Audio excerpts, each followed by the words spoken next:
السلام علیکم۔ قبیلہ قریش کی اسلام میں کتنی اہمیت ہے؟ بھائی، قبیلہ قریش کی اسلام میں اتنی اہمیت ہے کہ اگر قبیلہ قریش نہ ہوتا تو محمد رسول اللہ صلی اللہ علیہ وسلم کی بعثت رسول کے طور پر نہیں ہو سکتی تھی۔ یعنی کہ اس کے بعد بھی امامت کا سلسلہ قریش پر ہی چلتا ہے۔ آپ صلی اللہ علیہ وسلم نے یہی فرمایا ہے کہ امام شرعی کے انتخاب کی پہلی شرط قبیلہ قریش سے ہونا تعلق ہوتا ہے۔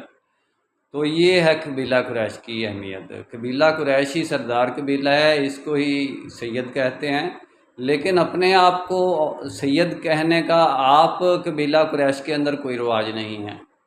سید سردار کو کہتے ہیں، یعنی کہ دوسرے ان کو سید کہتے تھے۔ آپ نہ محمد رسول اللہ صلی اللہ علیہ وسلم نے اپنے آپ کو سید کہا، نہ علی نے کہا، نہ حسین نے کہا، کسی نے بھی اہل بیت میں سے بھی اپنے آپ کو سید نہیں کہا۔ دنیا ان کو سید کہتی تھی۔ آج کل رواج بن گیا ہے سید ابو العلا مودودی، سید فلانا، سید فلانا۔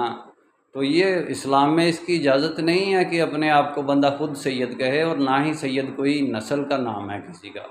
سید تو سردار کو کہتے ہیں۔ بھائی، سردار آپ نے عربی کے زبان میں لفظ ہے، تو سیدنا خادم، یعنی قوم کا خادم ہوتا ہے ایک سردار۔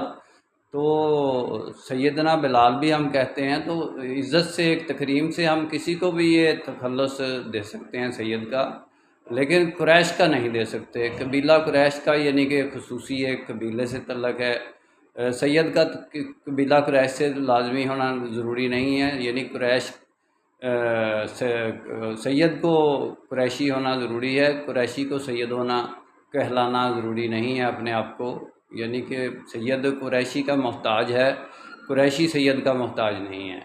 سید کیونکہ عزت تکریم کا لفظ ہے، تو قبیلے قریش کو ساری جاتی ہے، تو اسی لیے یہ محتاجی تو اس کو لینی پڑے گی سید کو قریشی کی۔ میرا کام اسلامک ورلڈ کی امن اور یونائٹی کا ہے۔ انشاءاللہ ڈیٹیل میں بات پھر ہوگی۔ نسبت، وحدت، خدمت، خیر کے ساتھ۔ اللہ حافظ۔